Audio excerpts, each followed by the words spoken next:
Welcome to Titik Balik Channel. Jangan lupa untuk subscribe, komen, like, dan bunyikan loncengnya untuk pemberitahuan.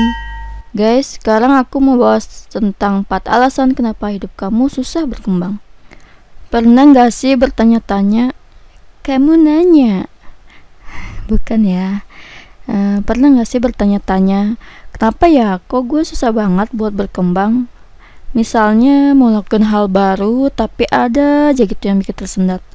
Entah tiba-tiba males atau nggak punya waktu buat melanjutkan dan sebagainya. Sebenarnya kenapa begitu? Apakah ada yang salah atau ada penyebab lain? Kalau lu merasa lu orang yang sulit berkembang dan bingung, kami akan mencoba jawab pertanyaan tersebut, jadi ditonton sampai habis ya.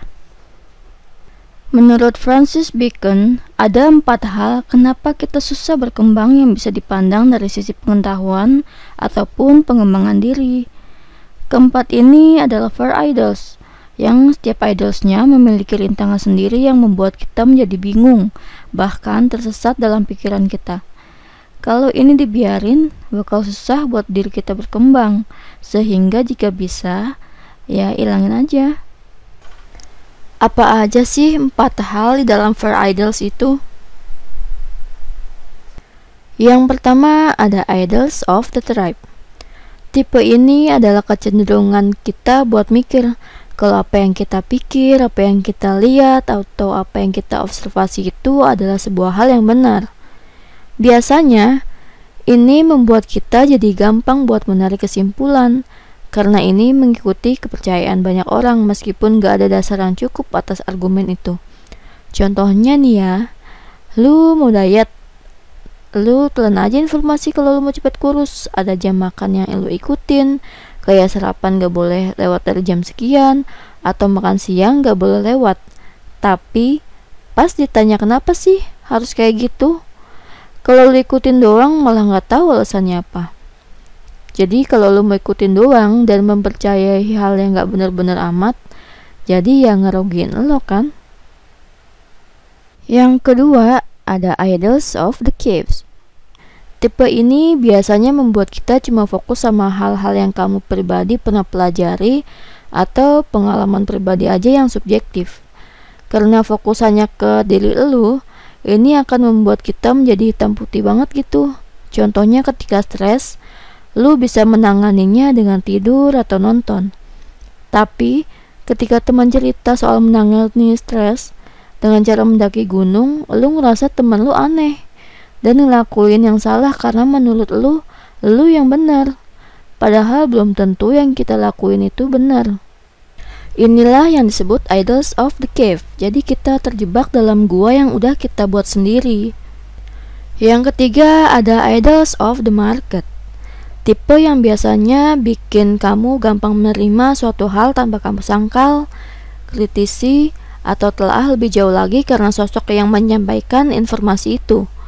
Contoh artis yang lo kagumi bilang kalau enggak makan sayur itu justru menyehatkan tubuh. Dan karena lo udah kagum banget serta mengikuti dari lama, ya ikutin aja karena lo udah percaya banget sama dia. Idols yang terakhir, yang keempat, ada idols of the theater. Di idols ini kamu sebenarnya tahu ada cara lain, tapi kamu tetap keras dengan keyakinan kamu yang bisa menyelesaikan situasi tertentu. Contohnya, ketika kita perlu bantuan orang lain, tapi tetap kekeh mengerjakan sendiri, jadi malah ngerugiin diri sendiri, yang dimana harusnya tugas itu bisa cepat selesai, jadi malah lebih lama. Kalau sampai di sini lo ngerasa kok gue punya semua idols ya, atau ngerasain idols yang ini deh kayaknya gue. Nah sebenarnya ini wajar aja karena namanya manusia, pasti ada sesat pikirnya. Sekarang lo paham kan bahwa keberadaan idols ini menghambat lo berkembang? Itu adalah langkah awal yang bagus banget buat nantinya lo berkembang. Gimana nih caranya biar 4 idols ini gak berkembang lagi di kamu?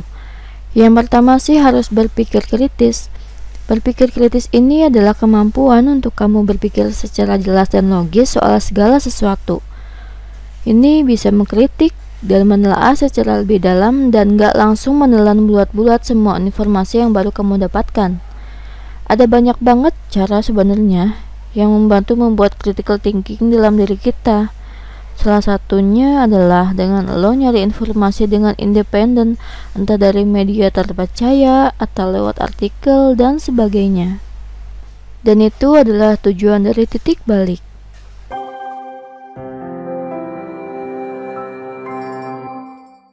Membuatmu menjadi lebih baik. Terima kasih.